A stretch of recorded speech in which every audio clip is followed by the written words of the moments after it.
The moment I pushed open the door to the private room, time froze. The pounding music, the dim hazy lights. None of it mattered. What mattered was the scene on the sofa dead center. My husband Ethan holding a petite woman in his arms, kissing her, oblivious to the world. The woman was laughing, practically draped over him, her fingers hooking his tie, a smear of red lipstick on his neck like a victory badge. I stood frozen in the doorway, still holding the hangover soup he'd specifically asked for. Steam rose, blurring my vision, mocking my stupidity. Who the hell is that? Don't you know how to knock? A flippant voice called out. Interrupted. Ethan looked up impatiently, his gaze sweeping over me, hazy with alcohol and tinged with annoyance at the disturbance. When he recognized me, a flicker of panic crossed his eyes, instantly replaced by a deeper disgust. He frowned, waving a dismissive hand like shooing away a fly. Get out. Can't you see we have guests? Which department are you from, waitress? Don't you have any manners? A waitress. I was wearing his favorite loungewear, an apron still tied over it because I'd rushed straight from home after making the soup he called for, demanding I bring it to this sleazy club. And now in his eyes I was just some rude waitress. My heart plummeted like it had been dropped into ice water. The woman in his arms, Chloe, looked up too. She glanced at me, a flash of triumph and defiance in her eyes before snuggling deeper into Ethan's arms. Ethan, she cooed, her voice sickly sweet, I'm thirsty. Ethan immediately looked down at her, his voice softening. Be good. I'll have someone bring drinks right away. He didn't even look at me again. Blood rushed to my head. Overwhelming humiliation and rage washed over me. Get lost. A well-dressed man beside Chloe stood up, pointing at me. Didn't you hear Ethan tell you to get out? You're ruining the mood. Can you afford the consequences? Ruining the mood. Their mood was putting on a live show right in front of his actual wife. I looked at Ethan, the man who once cherished me, who promised to take care of me forever, promised me a home. Now he allowed this stranger to insult me, his eyes cold, offering no defense. Something inside my chest shattered completely. I walked towards them step by step, and under their stunned gazes I flung the scalding hangover soup right into Ethan's deceitful face. Ah! Chloe shrieked. Ethan clutched his face, scalded and sputtering. He stared at me in disbelief, his eyes finally showing something other than disgust, shock and fury. Ava! Are you crazy? Ignoring him, I spun around and slapped Chloe hard across her perfectly made-up face. The sharp crack echoed in the room. You're the crazy one. I stared her down, my voice trembling with fury. And you, Ethan? I ripped off the apron, the one he once praised as wifely, and threw it violently onto the floor. Felt like a joke now. This place is disgusting, I said coldly, turned and stormed out of the room without looking back. Behind me I heard Ethan's furious roar and the sound of things smashing, but I didn't stop. Bursting out of the club, the cold night air hit my face, clearing some of the fog from my brain but doing nothing for the searing pain in my heart. I stumbled towards the parking lot like a ghost, each step heavy as lead. Anger, humiliation, betrayal. A storm of emotions churned inside me, a dull knife twisting in my heart. I clutched my chest, trying to catch my breath, but it was useless. Suddenly a sharp cramping pain shot through my lower abdomen. It was sudden, intense. I gasped, doubling over, cold sweat instantly soaking my back. What was happening? I forced myself to open the car door and collapse inside. The pain intensified, coming in waves, carrying a heavy sense of dread. My trembling hand reached for my stomach, fingers brushing against dampness. Looking down, I saw it. A small dark red stain spreading on my light-colored pants. Blood.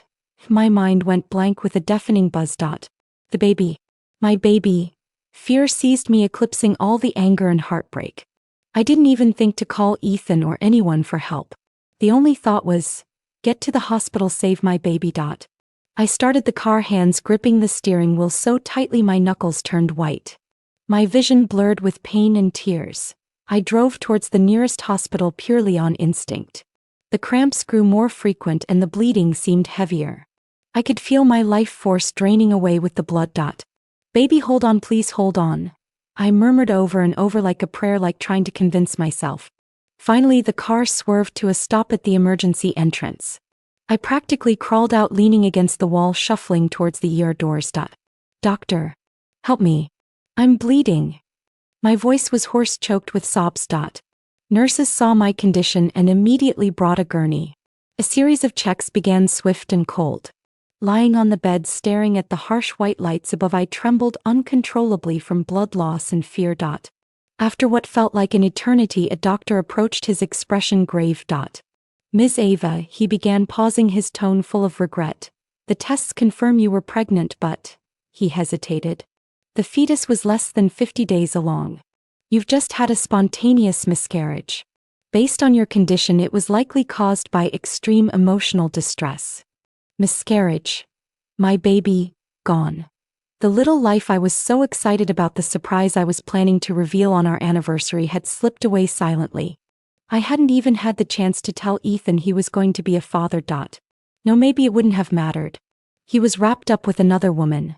Why would he care about me or this unexpected child? "We need to perform a DC immediately," the doctor continued, "to prevent infection or severe hemorrhage. Also, Ms. Ava, emotional stability is crucial in early pregnancy. Intense emotional upheaval can be fatal to the fetus." His words stabbed me like needles, each one reminding me that I hadn't protected my child. My uncontrollable anger and despair had killed him. Silent tears streamed down my face, landing coldly on the back of my hand. The ache in my heart was far worse than any physical pain. Lying on the cold operating table, the anesthesia taking effect, my consciousness fading, memories flooded in like a tidal wave.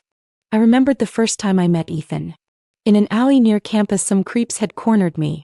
He appeared like a knight in shining armor, chasing them off. He smelled like sunshine, his smile clean and warm. "Don't be afraid," he'd said, "I'm here." In that moment, he was my hero. Then came his intense pursuit. Daily good mornings and good nights, thoughtful gifts, constant care. "Ava," he'd said, "let me take care of you. I'll support you." Young and naive, I melted under his fiery affection and solid promises. We married quickly after graduation. His startup phase was tough, but our little home was always warm. I cooked for him, waited up for him when he worked late. He'd hold me tired but content, saying, "Wife, having you is the best." Those moments were once my entire world, my happiness, my anchor. The clearer those sweet memories, the harder reality hit. I drifted in a haze of anesthesia-induced sleep for a long time after the surgery. When I finally surfaced, the hospital room was empty, sterile, filled only with the sharp scent of disinfectant. My phone lay silent on the nightstand. No missed calls, no messages. Ethan hadn't even tried to reach me. Numbly, I picked up the phone and unlocked it. Nothing from him. But there was a WhatsApp message from an unknown number. I tapped it open. It was a photo. The background was instantly recognizable: our bedroom. My bedroom. Ethan was lying shirtless on the bed, fast asleep. And Chloe, wearing my silk robe, was snuggled up beside him, grinning triumphantly at the camera. Below the picture, a line of text: "Ava, Ethan wore himself out last night. He's still sleeping. He says he sleeps much better here with me." The time, the place, the people, each detail was a poisoned dagger twisting precisely into the softest part of my heart. So while I was doubled over in pain from the miscarriage, struggling alone, he was holding another woman in the home I'd carefully decorated in our marriage bed, sleeping soundly. Isn't that laughable? And I'd actually been hoping for his concern, blaming myself for losing our child. What exactly was I holding on to? When did everything change? It seemed to start around the time his company finally took off. He began coming home later and later, smelling of perfumes that weren't mine. At first it was faint women's fragrances, then a rotation of different brands. Occasionally a smudge of lipstick would appear on his shirt collar, or faint hickeys would mark his neck. When I asked, he always brushed it off with flimsy excuses. Networking, a client got too close, drank too much, don't remember. His explanations were full of holes, but I chose to believe him. Or rather, I chose to deceive myself. I was afraid of losing him, afraid of losing the facade of our perfect home. I kept making excuses for him, numbing myself, pretending nothing had changed. Until this pregnancy. The day I got the positive test results, I was ecstatic. My first instinct was to share the news with him. But when he answered my call, he just sounded impatient. "I'm in a meeting, talk later." Then he hung up abruptly. That night he came home late again, reeking of alcohol and unfamiliar perfume, and collapsed into bed. I swallowed the words back down. I'd tell him on our anniversary, I decided. Make it a surprise. Anniversary. I remembered our first one. He'd given me a bracelet he'd woven himself. It was clumsy but full of heart. Later it became designer bags, expensive jewelry. More recently it was just direct money transfers with a curt, buy yourself something you like. The gifts got pricier but also more perfunctory, colder. I was such a fool, drowning in the warmth of the past, blind to the crisis right in front of me. Love, I suppose, had long been worn down, warped beyond recognition by time and reality. Only I was still stuck in the same place, clinging to memories, refusing to let go. Chloe sending that picture. She just wanted to utterly destroy me, force me to step aside. She succeeded. And she also forced me awake. This relationship had reached its end. The day I checked out of the hospital, the sunlight was blinding. Dragging my weak body, I walked out the main entrance and almost bumped into a familiar figure. Ava. The voice sounded hesitant, unsure.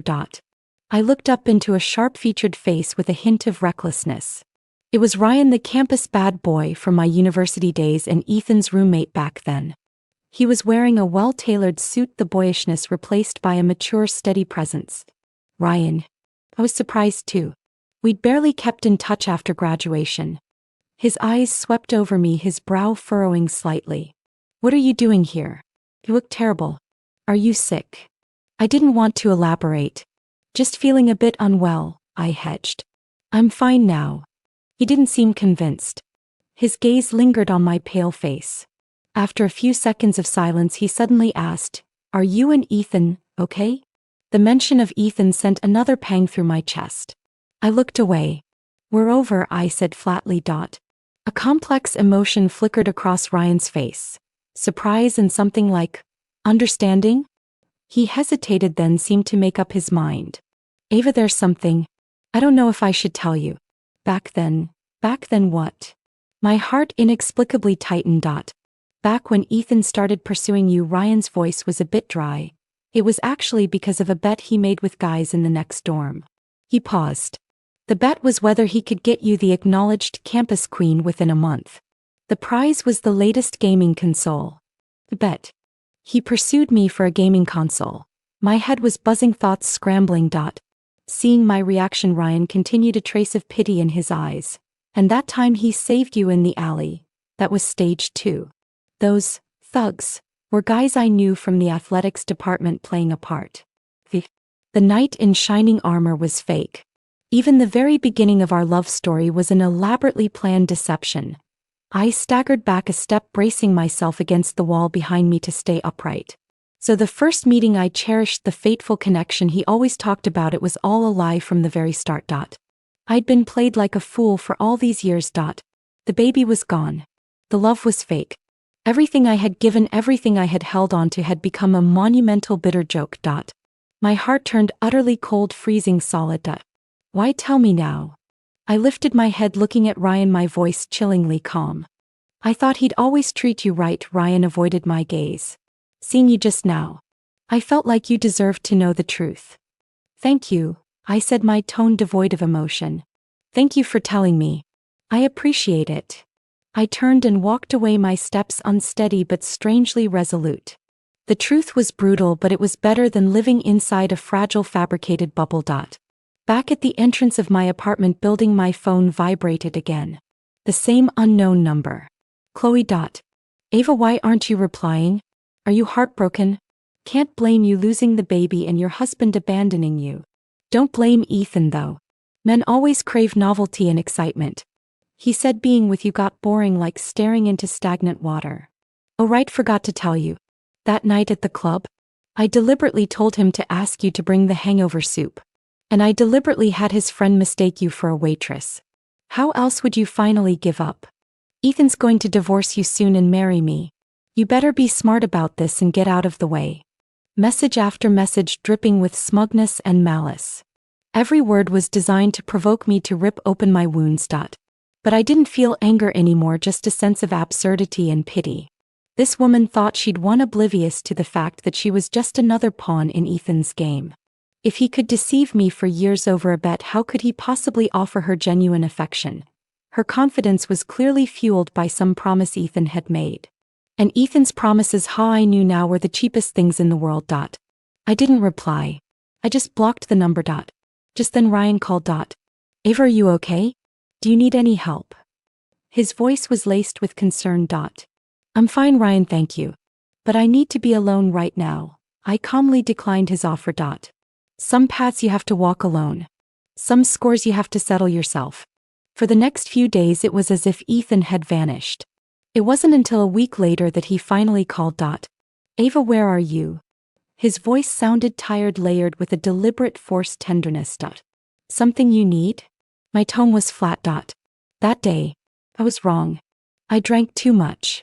He started explaining, or rather weaving lies. Chloe was just a friend of a client. Everyone was just joking around, don't take it seriously. Jokes again. His life seemed to be full of all sorts of jokes. I've been on a business trip overseas these past few days, just landed. My phone died, just saw your messages. I'm sorry, I must have worried you. He continued his performance of deep affection and apology. Wait for me at home. I'll wrap things up here and come back right away to explain everything properly. Business trip? I scoffed inwardly. More likely a business trip, to some tropical island with his friend Chloe. I replied faintly, not wanting to waste another word on him. After hanging up I opened Instagram. Sure enough, Chloe's profile had a new post.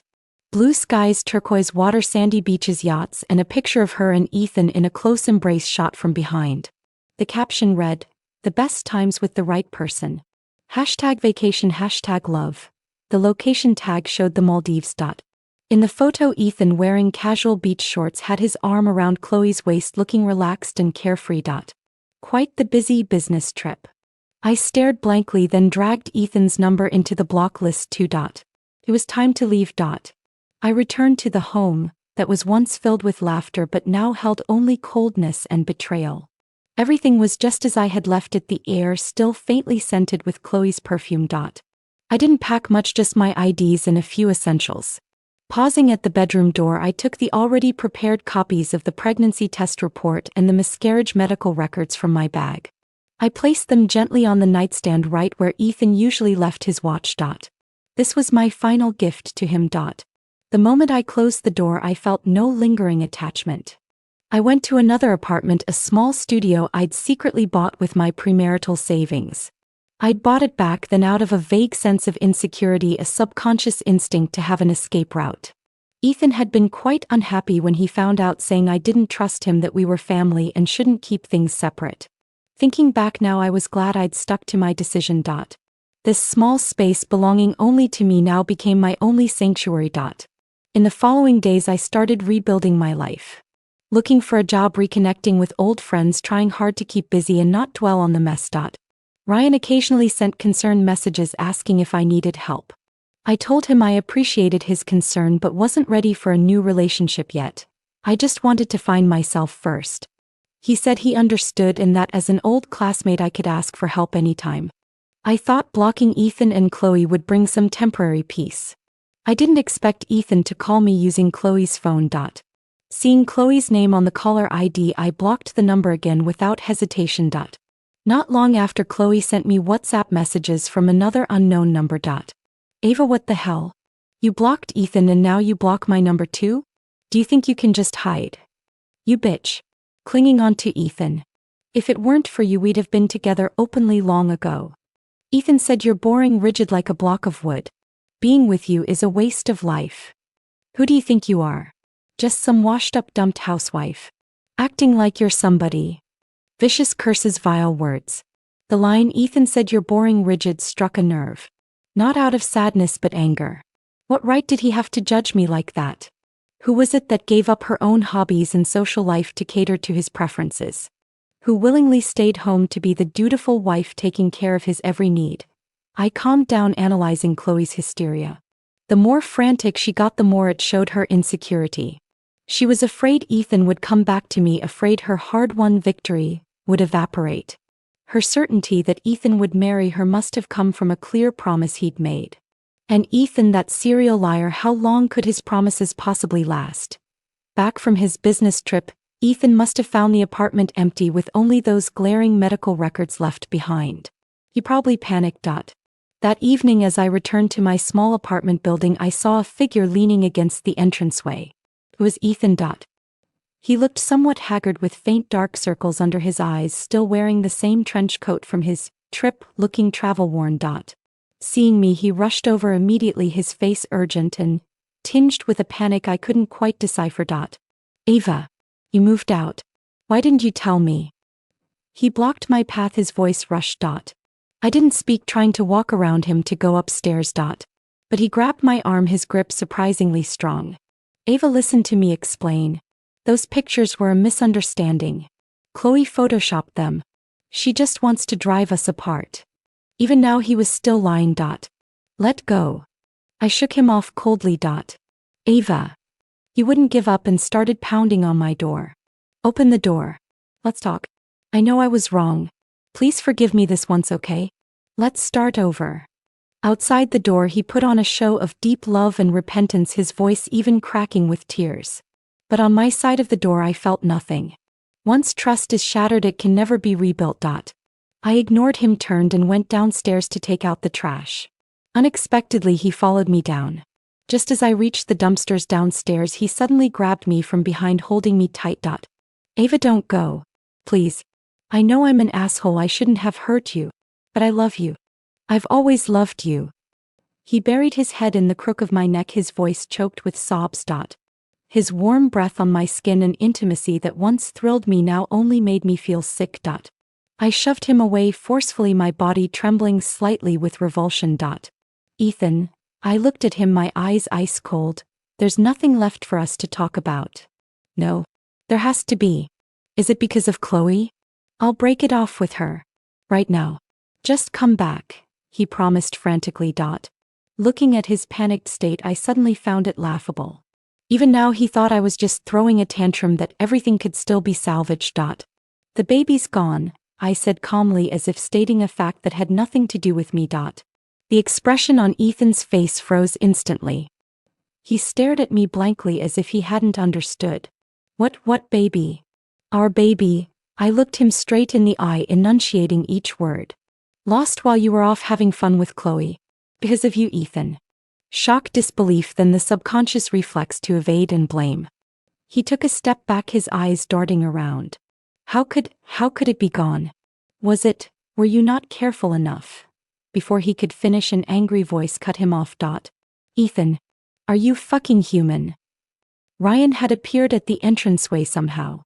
He strode over quickly, pulled me behind him, and glared furiously at Ethan. You have the nerve to ask her that? If you hadn't flaunted your mistress in her face, would she have gotten so upset that she miscarried? Are you going to claim you didn't know she was pregnant? Can you honestly say she didn't hint at it before she brought you that hangover soup that night? Ryan's questions hit Ethan like a barrage. Ethan was completely stunned, his face deathly pale, lips trembling, unable to utter a word.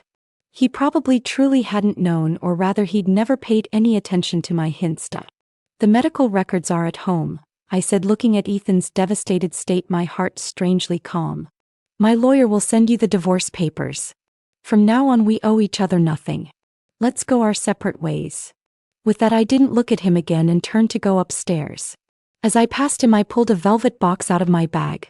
The birthday gift he'd given me last year, a ridiculously expensive diamond necklace. I casually tossed it onto the lid of the nearby trash can. These things, they're not worthy of me anymore. I didn't look back. Back in my apartment I closed the door, shutting out everything outside. I leaned against the door panel, slowly sliding down to sit on the floor. Strangely, there was no breakdown, no sobbing, no heart-wrenching pain like I'd imagined. Letting go of someone I had loved for so long wasn't as hard as I thought. Perhaps the love had already been eroded away by countless disappointments and lies.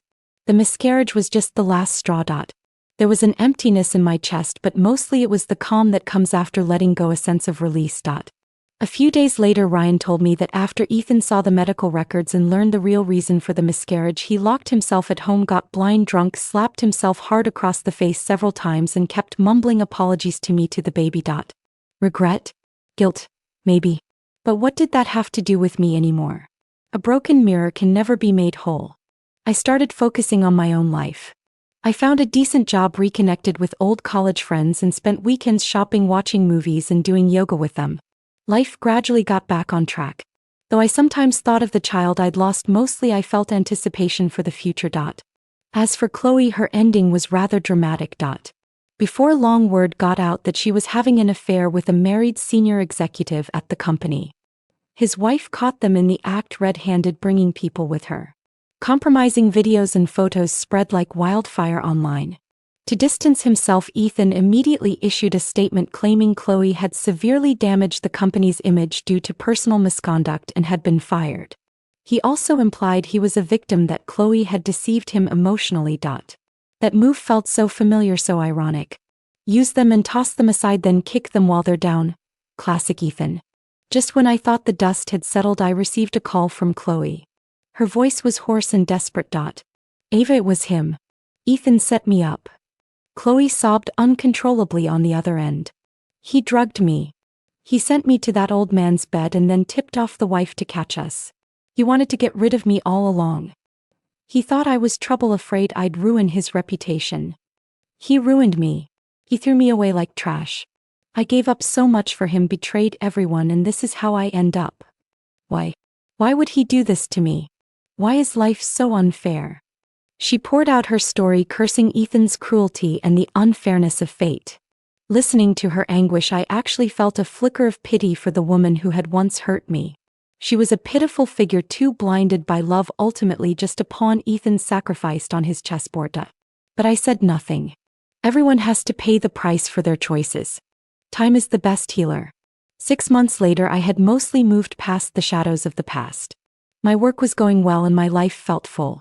Ryan had been quietly looking out for me. We interacted like friends, occasionally grabbing dinner or just chatting. Just as I thought life would continue on this peaceful path, an unexpected phone call shattered my world again. It was a lawyer. Ms. Ava? This is the attorney representing Mr. Ethan Cole. I regret to inform you that Mr. Cole passed away in the hospital early yesterday morning due to late-stage brain cancer. Brain cancer? Passed away? I held the phone, my mind completely blank. Ethan? Dead? Mr. Cole left a will, the lawyer continued. He designated you as the sole beneficiary of the large penthouse apartment registered in his name, as well as all the shares he held in his company. Additionally, he left a letter for you. With trembling hands, I opened the thick envelope. Familiar handwriting, but filled with words I could never have imagined. The letter began with his calm narration. Ava, by the time you read this, I'll likely be gone. Please forgive me for telling you the truth this way. A year ago, I was diagnosed with late-stage brain cancer. The doctor said I had at most a year and a half left. The surgery was extremely risky with a low success rate, and even if it succeeded, the subsequent chemotherapy would leave me disfigured, a fate worse than death. I struggled for a long time but ultimately decided to forego treatment. I didn't want you to see me looking wretched and in pain. I didn't want to drag down your life. I know how much you loved me. If I had told you the truth, you would have insisted on staying with me until the end. But that's not what I wanted. I want your life to be beautiful, full of sunshine, not have your youth and energy consumed by a dying man. So I chose the stupidest, cruelest way, to force you to leave me. I deliberately started coming home late, making excuses about work events, manufacturing all sorts of rumors. I intentionally let you find the perfume scents, the lipstick stains. I thought you would get disappointed in me, that you would leave on your own. But I underestimated your love and your tolerance. You forgave me again and again, choosing to believe my clumsy lies. Until Chloe appeared. She was young, beautiful, ambitious, and foolish enough. I used her. I deliberately acted intimate with her in front of you, deliberately had her provoke you. I know it was cruel. Every time I saw the hurt in your eyes, my heart was bleeding. But I had to do it. I had to make you give up on me completely. That day at the club. That was the most asshole thing I've ever done in my life. Treating you like a waitress, letting others insult you. I just wanted to make you see my true colors clearly, to make you hate me and then leave without looking back. But I never expected you to be pregnant. When I saw those medical records, when I knew our baby was lost because of my despicable actions, my whole world collapsed. I wanted to kill myself. That was our child, Ava. I know what I did is unforgivable. I didn't dare face you, didn't dare ask for your forgiveness. All I could do was lick my wounds and continue playing the role of the scumbag to make absolutely sure you wouldn't come back. Setting Chloe up to be caught was also part of the plan. I couldn't leave any loose ends that might make you soften towards me.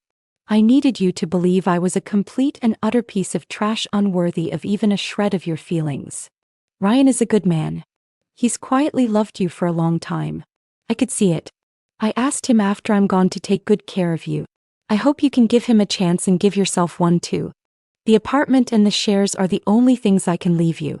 I know they can't make up for the hurt I caused you, but please accept them. Consider it my final atonement. Forget me, start a new life, and please be happy. I'm sorry, Ava. And I love you. I always have. The letter slipped from my trembling fingers. Tears surged hot and blinding, blurring my vision. So, that was it. All the betrayal, all the hurt, all the cold indifference. It turned out to be an elaborate act he'd meticulously planned.